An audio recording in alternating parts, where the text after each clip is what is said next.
Hey ladies, how's it going?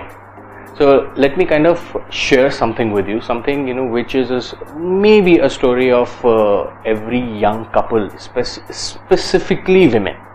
What is that story? You grew up, you're born, your parents are, they feed you, you eat, and they sometimes, most of the times, they overfeed you. And when that happens, from 10 to 15 years, you tend to put on weight. And from 15 to 20 years, you realize that you've put on weight, but because there is no peer pressure, by the time you hit your 18 years, you want to go to college, you realize that you may have put on a little extra weight. So you try to curb that weight, or you try to eliminate, or you try to get that weight back by reducing it. Obviously, when I say get that weight back, I don't mean putting on more weight. And then what happens in your 21 to 22 years, Indian parents, they start pushing their Indian girls, their daughters, that hey, you need to get married, you need to lose weight, So what starts happening is that you start dieting, you begin to lose weight, you really don't care, how does it matter, so long you're losing weight on the weighing scale. By the time you're 25, 26, conventionally I'm talking about Indian standard, but hey, there is no such rule. If you don't want to get married, that's fine, living in fine. But typically in Indian society, in Indian setup, girls are typically married between 25 years to 30 years.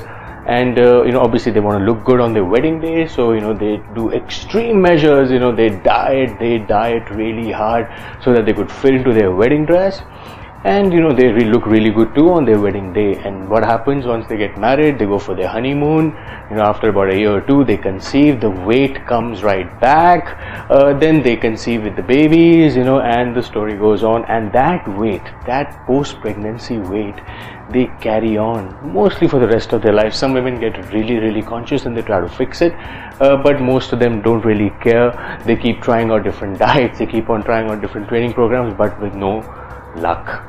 Why am I sharing this with you? Because this is the story that I get to hear from pretty much every woman or every woman client that I actually deal with. This could be your story too, but here's what I'm going to share with you. You can change that. You don't really have to struggle after marriage to get back into that pre-wedding or pre-marriage shape, so long you know what your body type is. That is exactly what you need to do, ladies. You just know your body type, and you really don't have to go through that rigmarole of starving yourself, or putting yourself through extreme measures to get into that wedding dress. Because what happens, that's a temporary fix. The weight comes right back immediately once you start into your honeymoon mode. You start eating. Obviously, God has given women more weight because they could conceive. Women typically have a weight average fat percentage between about 28, 29, 30% to about 40%. So you technically have a higher body fat percentage, which is good. The reason why I'm telling you this is, the day you get to know your body type, things will become a lot more easier for you. You will not only get comfortable with your body type, you would exactly know how to lose weight. On the contrary, most of the women won't even put on weight because they would exactly know their body type. So what exactly are those body types, and how should you know them? So guys, in women, like in guys, there are three kinds of typically body type, like ectomorphs, which typically have a tough time putting on weight, very skinny types. Then the endomorphs, people, who put on weight also easily and they lose weight easily. And the third one is a mesomorph, the genetically gifted men out there with, more muscular, like Afro-American men. But with women, there are typically four kinds of body shapes, which every woman should know. Number one is a pear shape.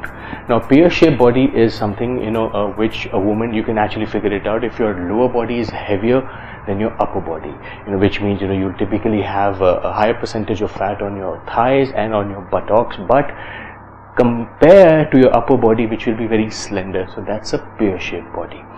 Then comes the apple shaped body. It's the reverse of pear shape, which means your lower body will be a lot lighter, pretty toned legs, but your upper body, especially your breast area will be heavier.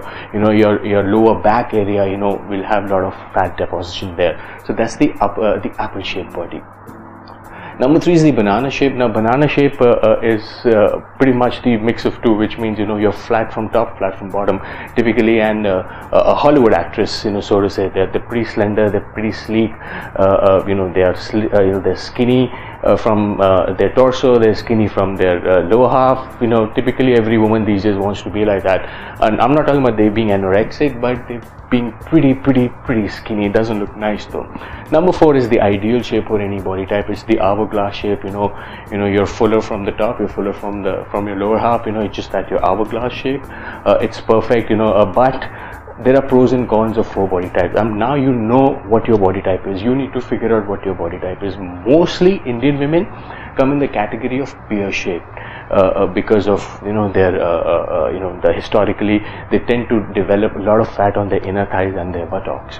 So what they tend to do is, once they, they do is that, we want to lose our lower body fat, they start doing cardio, they start running, which is one of the worst thing you can do. What typically would happen is, you will lose weight, but you lose more weight from your torso, and what will happen? Your torso will get even more weaker compared to your lower legs, and your lower half will start protruding out even more, which is a wrong thing to do. So you have 2 options. Either you bring up your lagging body part, which is your upper body part, up to speed with your lower body part so that you look proportioned. And how can you do that? You can do that by doing strength training, which most of the women shy away from. Hey, we can't do strength training because it will make us bulky. It won't make you bulky.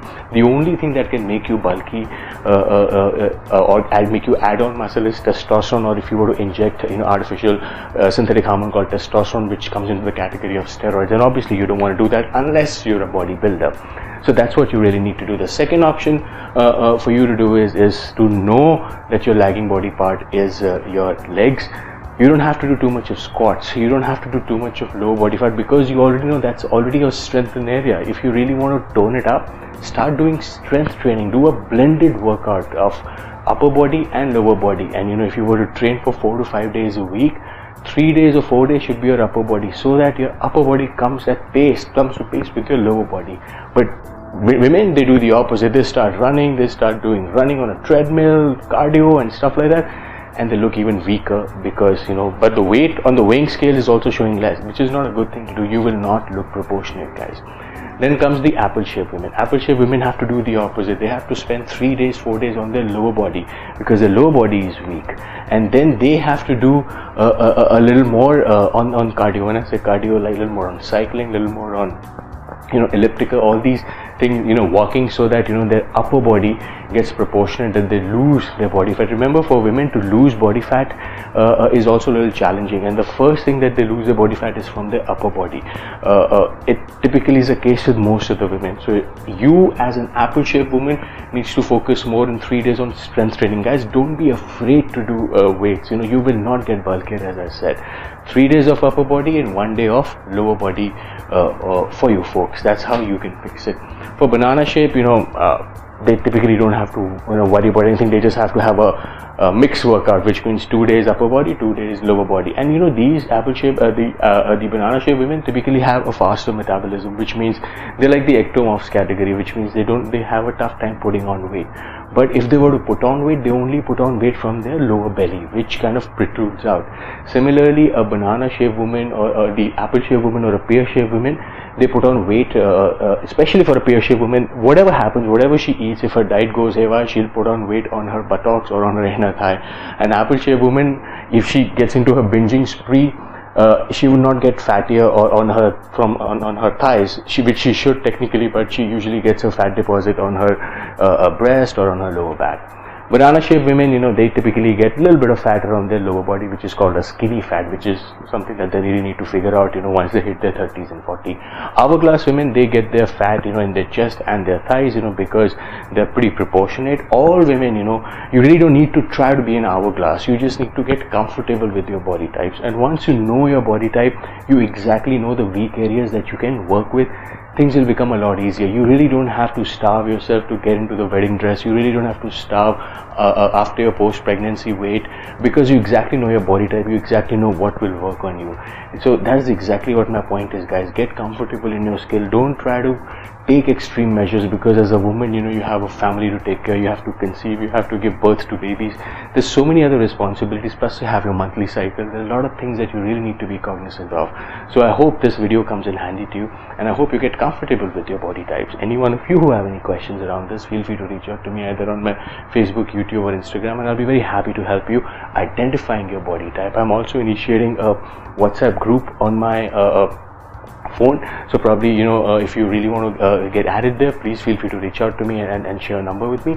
I'll be very happy to add you there. Also remember, every Sunday I do a Q&A live video series wherein you get to put on your questions from your Twitter handle. All you need to do is go to your Twitter account, type #AskTarunGill and put up your question. I'll take those questions on my Twitter live every Sunday. The timings I will be sharing with you, it's already there on my Facebook account. So I hope this information comes in handy to you. So until we meet again, peace.